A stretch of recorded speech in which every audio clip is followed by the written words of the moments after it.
lặng chỉ đem ơi đôi cá mơ rồi.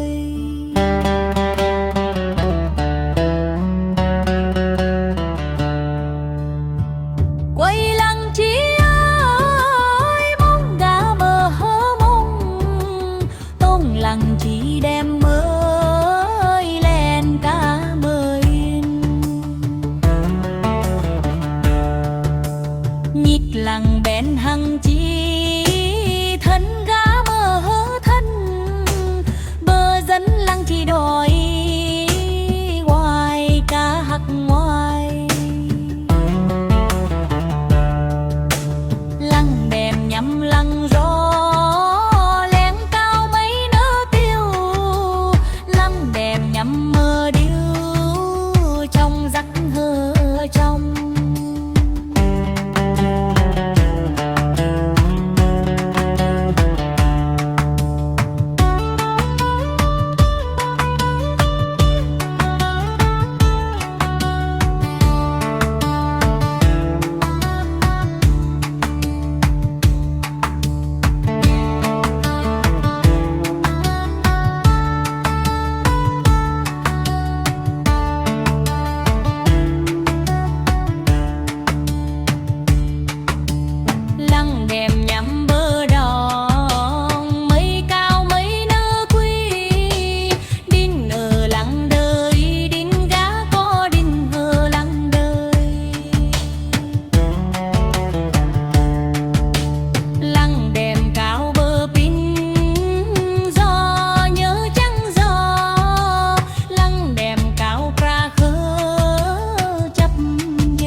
khơi dâm hiam cao mưa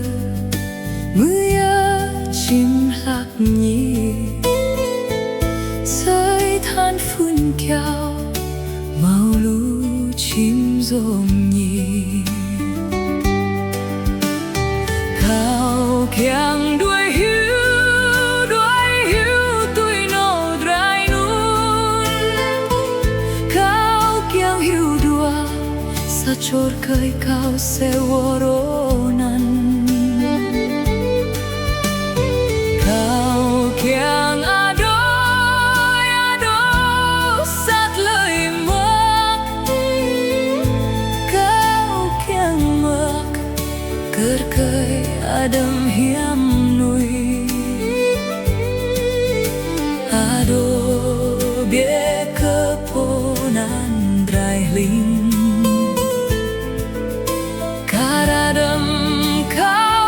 đừng đi áng rơi tràn.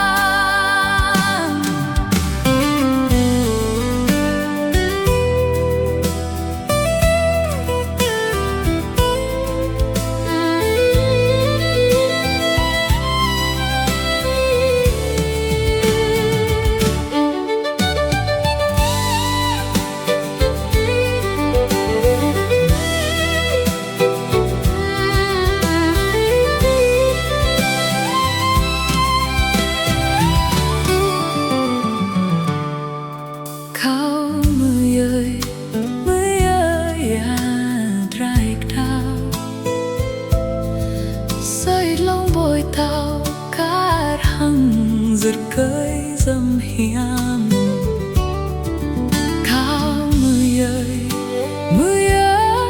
chim lạc nhi rơi than phun kéo màu lu chim rôm nhi cao kiang đuôi hiu tôi nô drai nun cao kiang hiu đua sa chor khơi cao xeo đô nan cao kiang a đô sát lời mơ cao kiang mơ cười cười đâm hiếm nuôi đô bia cơ po nan rai linh khá đâm cao đừng đi áng rơi xa.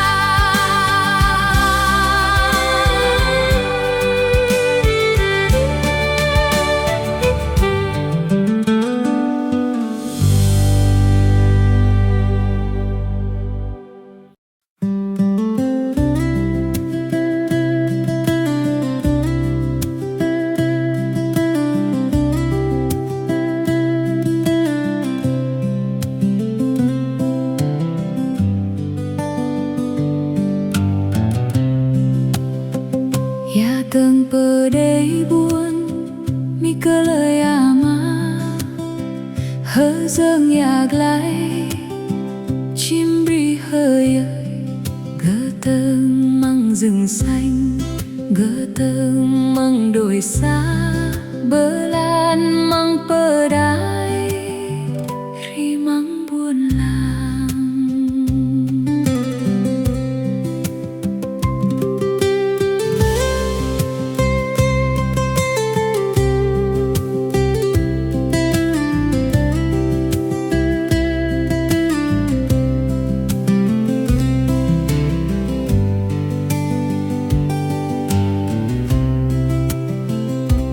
Đi dâng yêu mình ở bên bếp khói bay lên mái nhà chiều buồn mơ màng yak lại buồn dry người ngậm bờ lời mi hơ lời tơ em đứng bên bờ suối nghe gió gọi tên mình lòng như chảy trôi giữa đại ngàn. Vì măng đêm xuống lửa hồng soi buôn làng tiếng cồng vang xa mãi gọi hồn rừng về đây ơi ya từng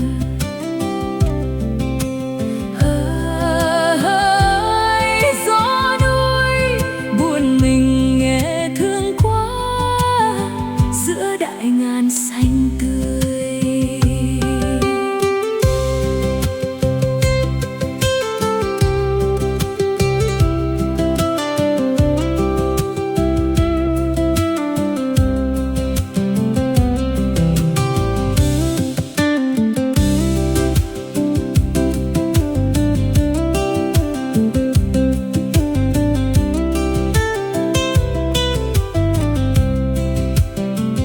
Ya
tên mình, lòng như giá chảy trôi giữa đại ngàn. Vì hy mong đêm xuống lửa hồng soi buốt làng, tiếng cồng vang xa mãi gọi hồn dừng về đây.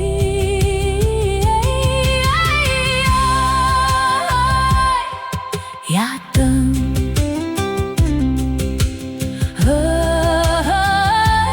gió núi buồn mình nhẹ thương quá giữa đại ngàn xanh tươi.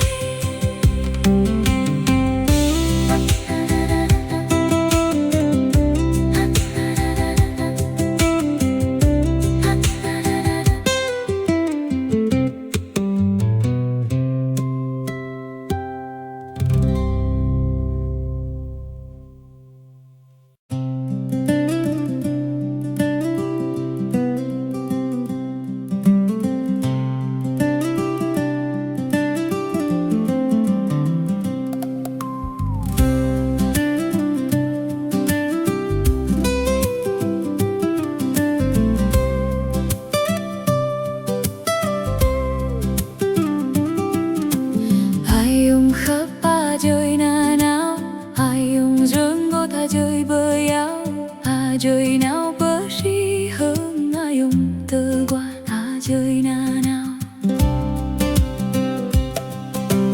ran chua ai ông dương ngô ai ông khắp trời bơi áo mừng hơn ai ông tơ qua ai ông tình trời na nào. Trời nào bơ si hơn ai ông sơn gót trời na nào pran chua ai ông hơn ai ông tơ quan trời mãi.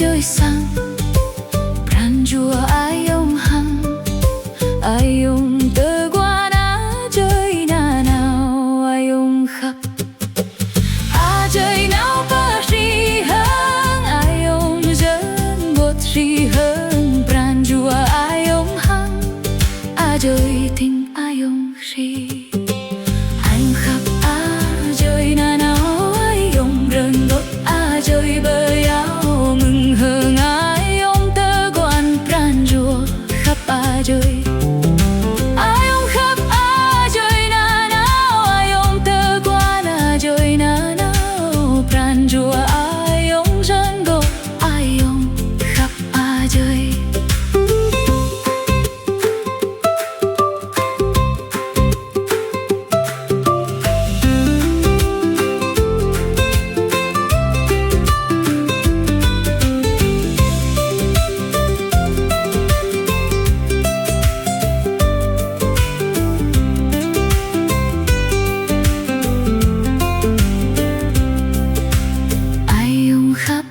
Trời na nào ai ông sơn gót trời bơi áo trời nào bơ si hơn ai ông tơ quan trời na nào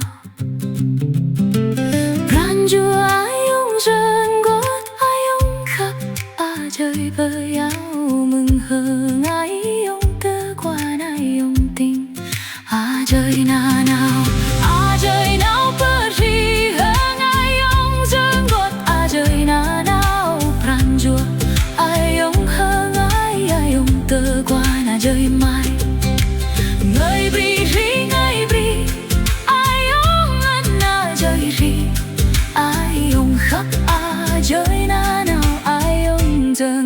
不要。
Chiều buông trên mái nhà rông, tiếng cồng chiêng vang giữa núi đồi. Em đi bên dòng suối nhỏ, tóc dài bay theo gió đại ngàn. Đôi chân mềm như điệu múa, mắt em sáng như ánh trăng ngàn. Nụ cười như hoa bơ lang nở, làm tim anh nhớ mãi không quên.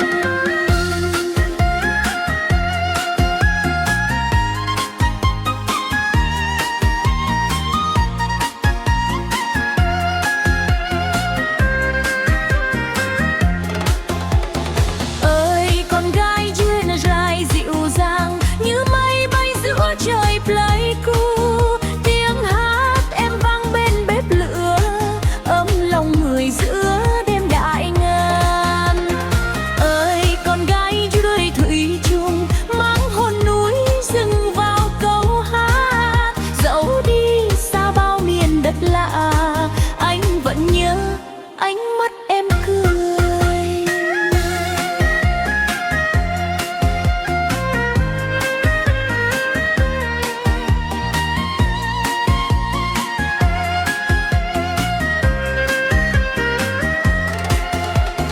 Em mang gùi lên nương giấy, tiếng cười vang bên cánh đồng xa. Mùi cơm lam thơm trong chiều mới, rượu cần say tình nghĩa quê nhà. Trăng lên bên nhà rông cao, em xoay vòng theo nhịp chiêng ngân. Cả buôn làng cùng nhau ca hát, mừng mùa vui khắp núi Tây Nguyên.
lăng chỉ đêm ơi lên ca mơ lên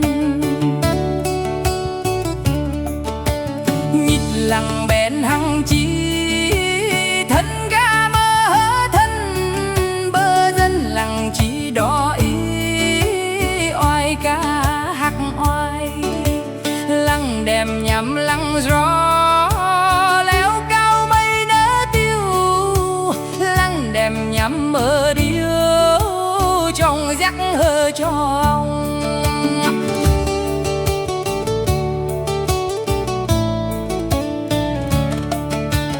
lăng đêm nhắm mơ đoan mây cao mây nỡ quy đinh ở lăng đơ y đinh gà có đinh ở lăng đơ y lăng đêm cao bờ pinh rõ nhớ trăng rõ lăng đêm cao ra khơ chấp nhớ trăng chấp lời nơ đêm ơi hà tăng tóc măng lời răng nơ đêm ơi hà tăng ơi hăng răng cao nơ đêm ơi hơ ni nhăng hăng cao châu tổ hà đêm ơi hâm hà lị phi hà nhằm nhìn y đêm ơi mau bi mau ý châu tổ y đêm ơi giờ trăng giờ chấp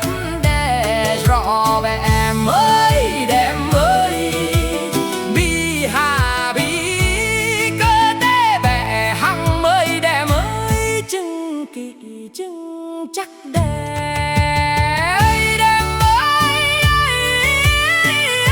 đêm ơi đinh ở lăng đơ y cao có đinh ở lăng đơ y tê lăng chi đêm ơi chấp ca có chấp y nhất lăng chi đêm ơi rồi cá mơ rồi quay lăng chi ơi mong cá mơ mong đông lăng chi đêm ơi lên cá mơ lên nhịp lăng bèn hăng chi thân ga mơ thân bơ dân lăng chi đỏ y oai ca hắc oai lăng đêm nhắm lăng gió léo cao mây nỡ tiêu lăng đêm nhắm mơ điêu trong giấc hơ cho ông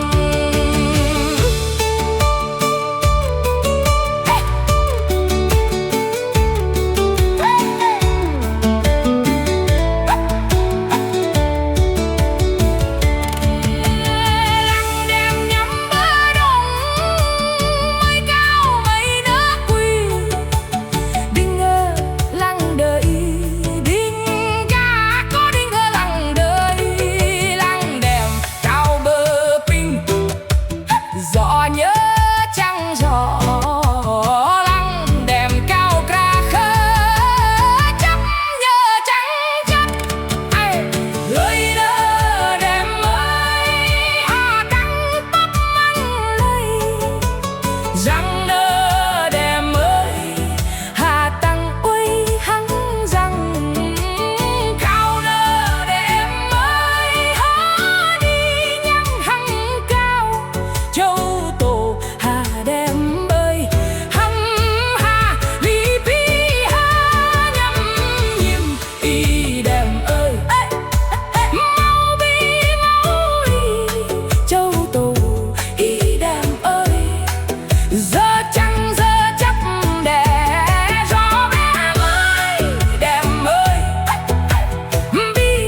cẫm ngọt ngào bên anh.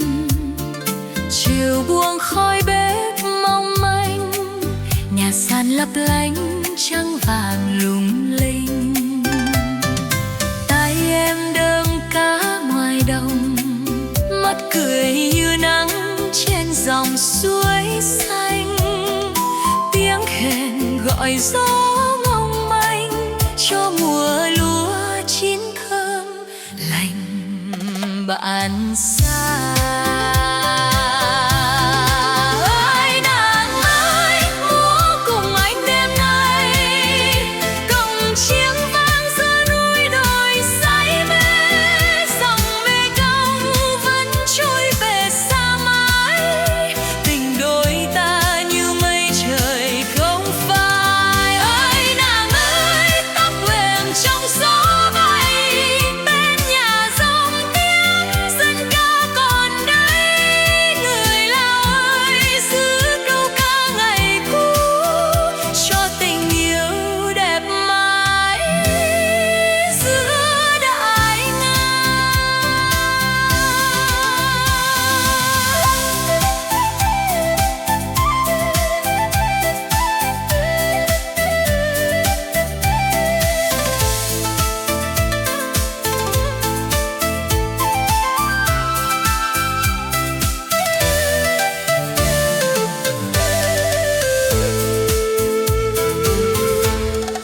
Em đi cắt lúa ban mai, nắng vàng rơi xuống đôi vai dịu dàng.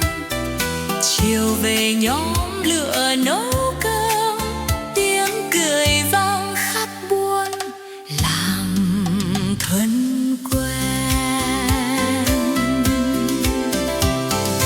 Đêm hội trăng sáng lung linh, em múa dân ca bên tiếng khen vang. Tây Nguyên hòa cùng nước Lào, một câu thương nhớ ngọt ngào ngàn năm. Ơi đồng ơi, múa cùng anh đêm nay, dân ca mang giữa đất trời mê say. Ngàn câu hát vẫn đơn dài theo gió, tình quê hương còn mãi chắc vội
lối buồn giờ kia.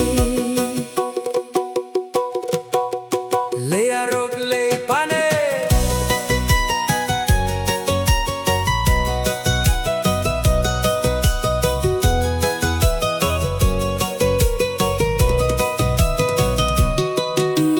Te ini bem leki dan ni me ona me na. Te lum dam mina we, te lo dam mina yu. Moi pilung leki dam mi la jai ni mani. Oi piwi leki dam mi la jai ni majiki. Tenju chinki dama ona mena. Ini nyada kome kya chingo miniane. Te ini blok kidami na ini data por mindra ona mena. Kya ipi modai me oi jata nyot kolu. Kya ini dong hang paki ininya dak minari. Telom ini krats Babam liai dam ini tadang pranami.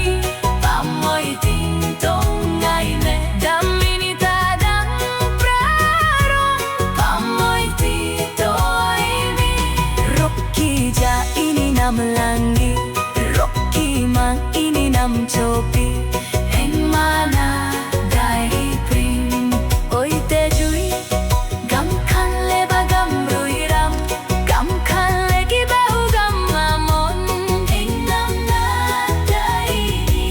Gam khan le ba gam kon om. Panyong waradi Mandang hoko dela.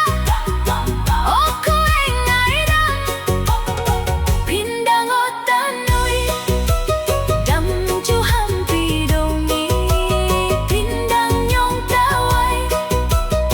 Pindang otanui dam chu hampi dongi. Pindang nyong tawai.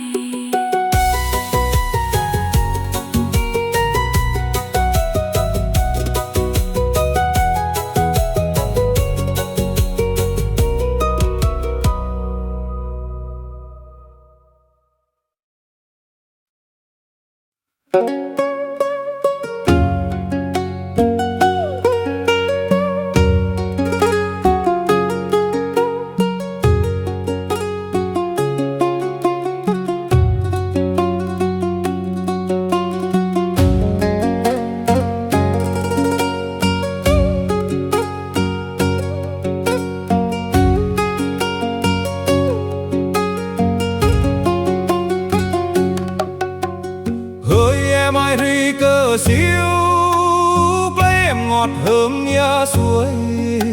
Tao ngơi em mà đai hoa mưa tao lặng ta bơ lây. Đêm nay trắng lên đâu núi, gió rừng thổi qua hang tre. Tao mong em sang nhà rông cùng uống rượu cần nghe chiêng gói. Chân em đi nhẹ bên suối, tóc em dài như mây trời. Tao thương em từ mùa lúa cũ đến mùa bắp mới vẫn chưa quên.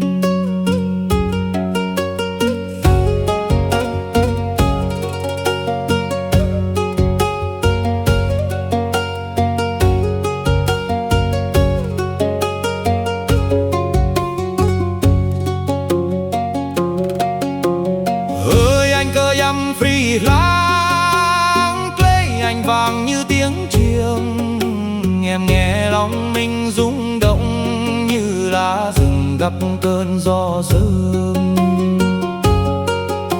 Nhà rông sáng lửa đêm nay, chim hơ đông gọi bạn trên cao. Nếu anh thương em thật lòng, đừng để em chờ qua mùa rơi. Người biết đánh chiêng, biết lên dậy và thương cha mẹ.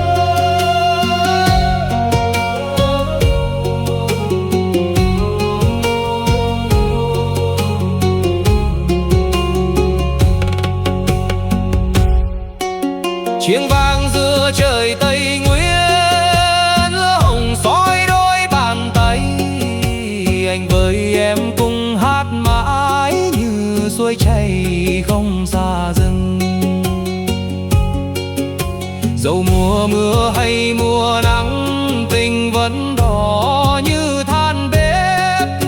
Play lắng nghe câu hát cũ,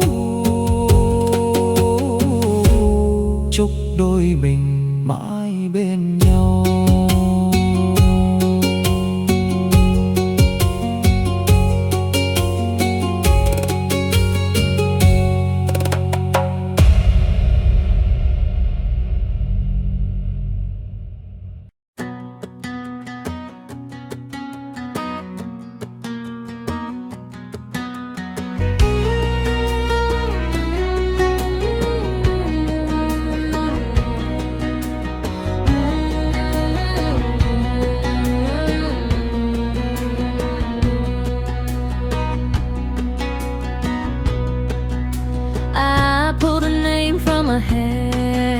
Got rain on a paper mat, a lemon in my coat, and a ticket with a hole. You said pick anything, so I picked that red kite string. It cut the gray in two and dragged me back to you.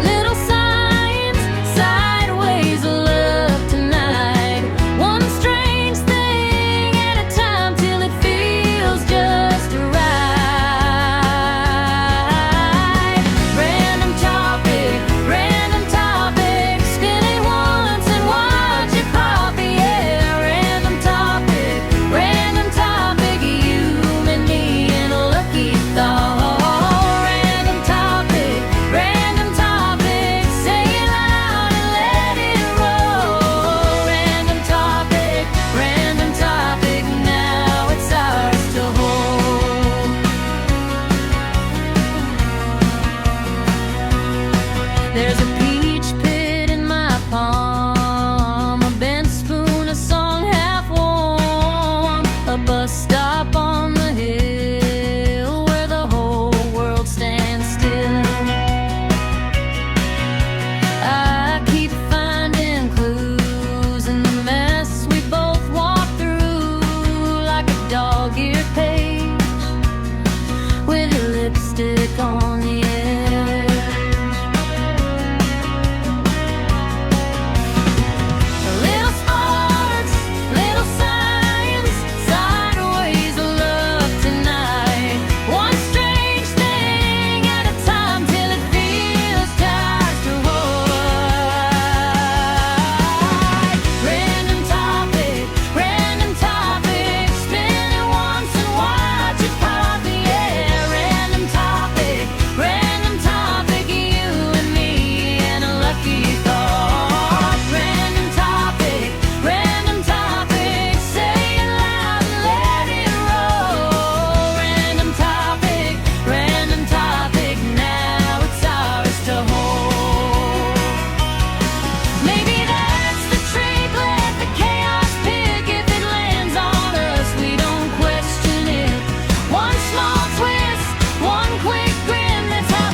Random topic, spin it once and watch it pop, yeah. Random topic, you and me in a lucky thought. Random topic, say it aloud and let it roll. Random topic, now it's ours to hold.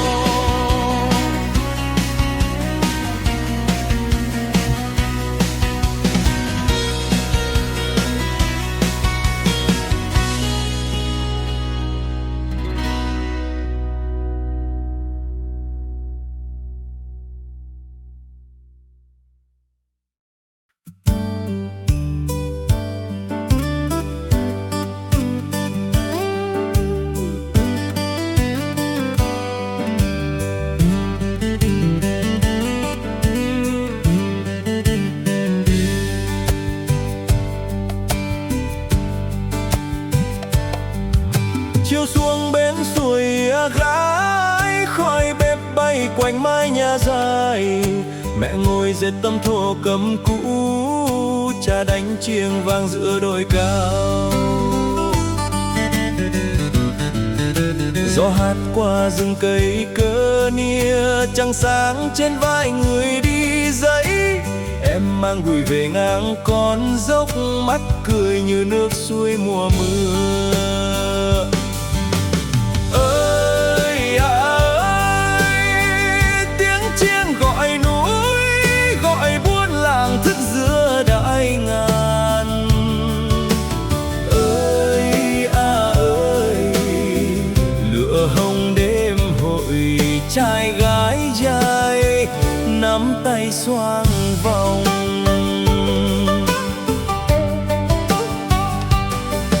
Dòng sông Ba còn trôi mãi đó, tiếng đàn sưng còn vang núi đồi. Mai này dù đi xa mấy hướng, tim vẫn về với đất Tây Nguyên.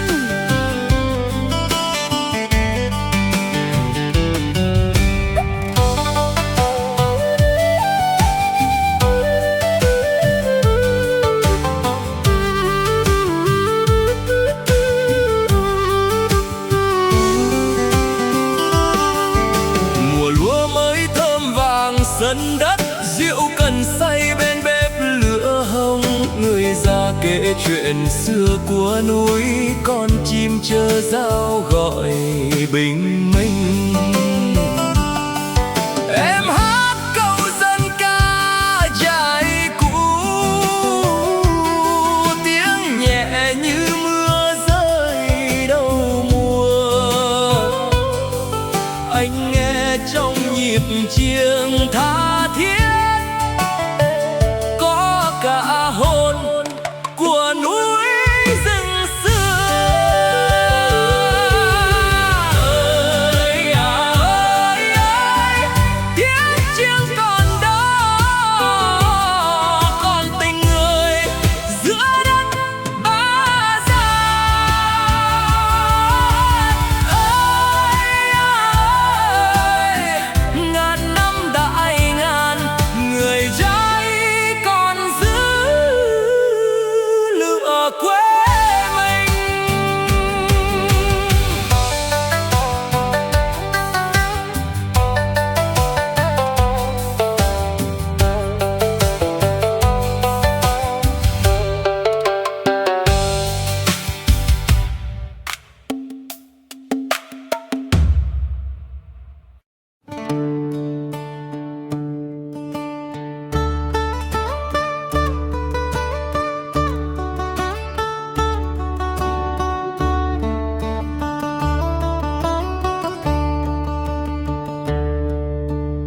Ơi đêm ơi đêm ơi, đinh ngờ lăng đời cao có đinh ngờ lăng đời. Tê lăng chỉ đêm ơi, chấp ga có chấp y, nhấp lăng chỉ đêm ơi, rồi cá mơ rồi. Quầy lăng chi ơi, mong gá mơ hơ mong, tung lăng chi đêm ơi, lem cá mơ lem.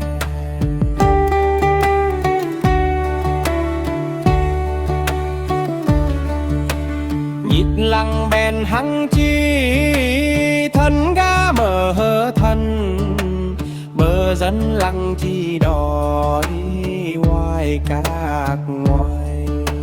Lăng đèm nhắm lăng gió, léo cao mây nở tiêu. Lăng đèm nhắm mơ điêu, trong giấc hơ trong.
tránh thun nề đắm mới hình mô câu nề bi thâu cha trong cha nơi rồng mô câu nề bi thâu bơ ya cha đâm huy đại mô câu nề bi thâu bơ cháo đâm ơi huy đã mô câu nề bi thâu ba na cha đâm ô câu la đâm ơi ơi ơi ai phố câu nơi sang la đâm ơi ơi ơi ai phố câu nơi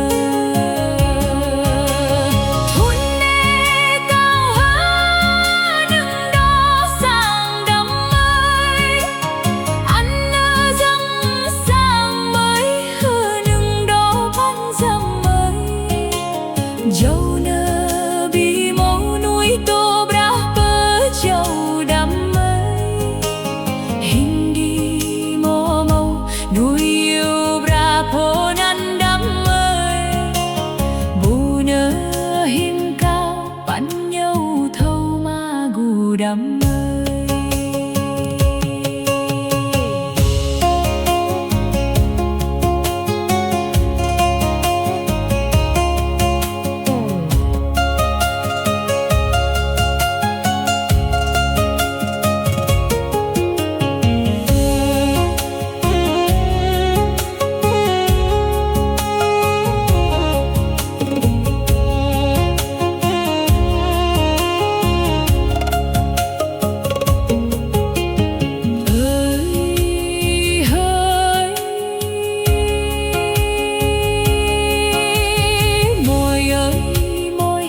nê môi câu tránh hình nê môi giờ ngắn mò ra trong dăm khóm dông tô môi ơi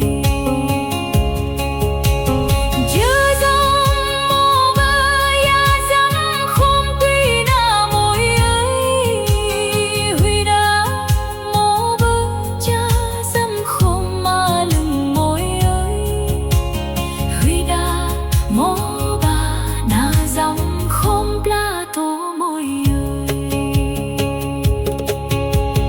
ô la mô câu nê bi anh lá môi ơi sang la mô câu nê câu bơ đỏ sang môi hai cha mô cha câu bầu dăm khôn bơ giang môi nơi chờ mô chờ dăm mơ không yêu bơ dấu môi hai chờ thâu mô đi gai dăm không tuy su môi ấy chờ thâu mô bi cu dăm không tuy quê môi ấy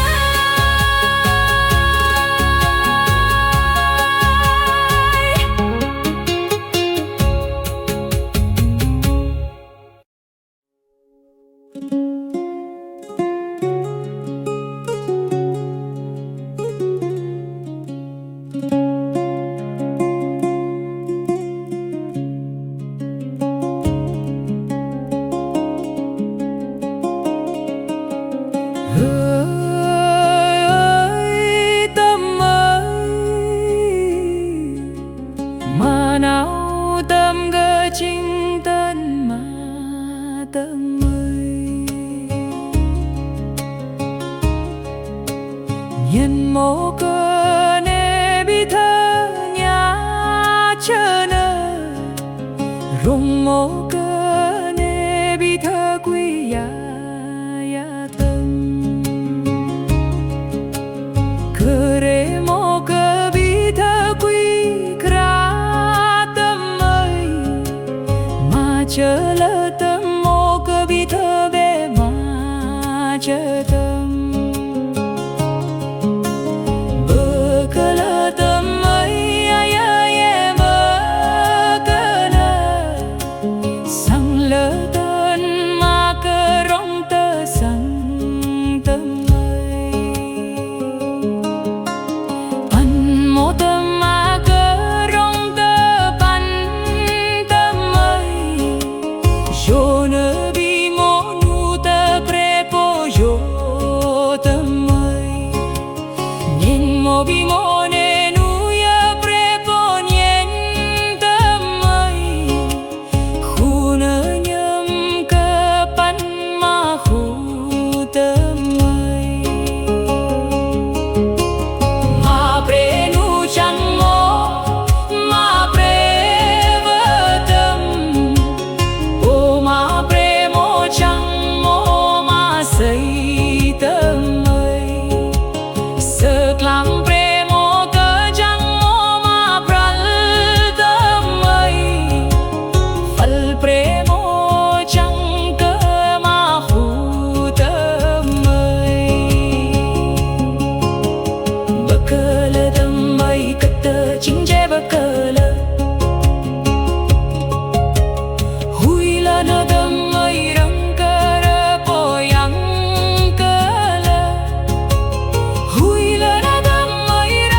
phong sam tâm sa sơ đơ na chi ban tê cơ phong sơ đơ tông jơ đơ pe sat mô cơ ma đơ bơ ma chi tâm mô đơ tít rắc chê bơ bơ tông ma chi tâm đang dơ chê bơ đơ quy bơ bơ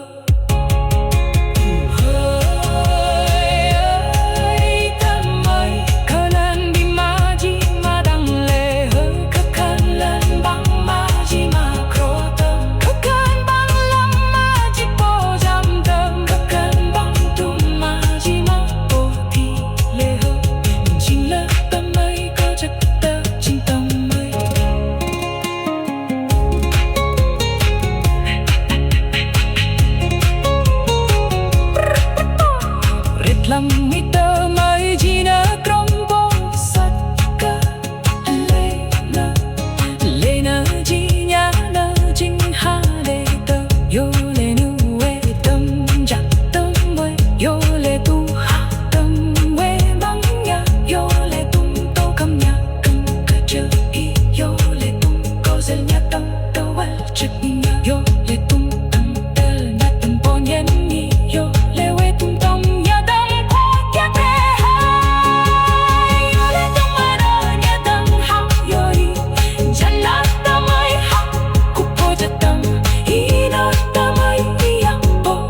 chiều xuống bên suối ứa đang tiếng chiêng vang gọi chẳng em đi qua dãy cà phê chín tóc bay thơm mùi lúa vàng.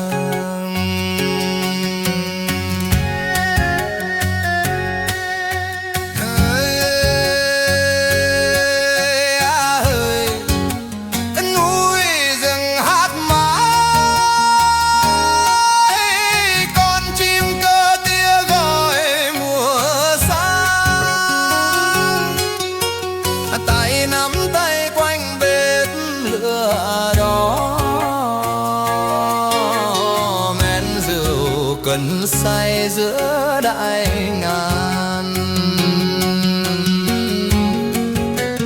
mẹ ru em bằng lời dân ca dòng ai un vẫn trôi hiền hòa.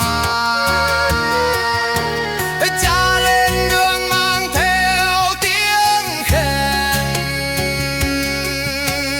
gửi vào gió chuyện lan xa.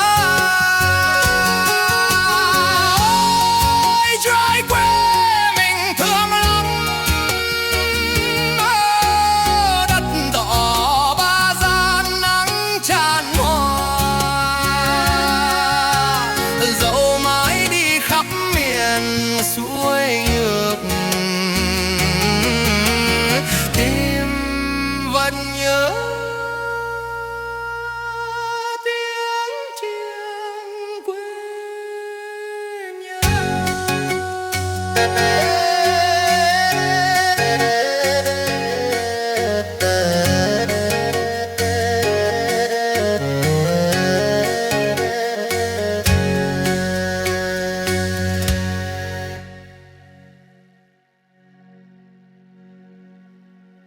Chiều xuống bên suối răng tiếng chiêng vang gọi trăng ngàn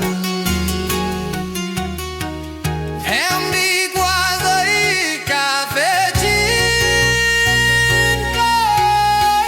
tóc bay thơm mùi lúa vàng.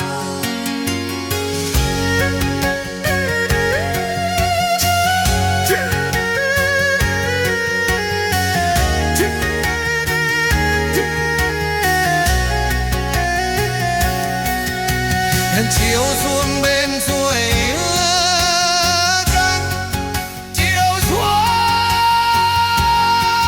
bên suối trăng chiều xuống bên suối trăng.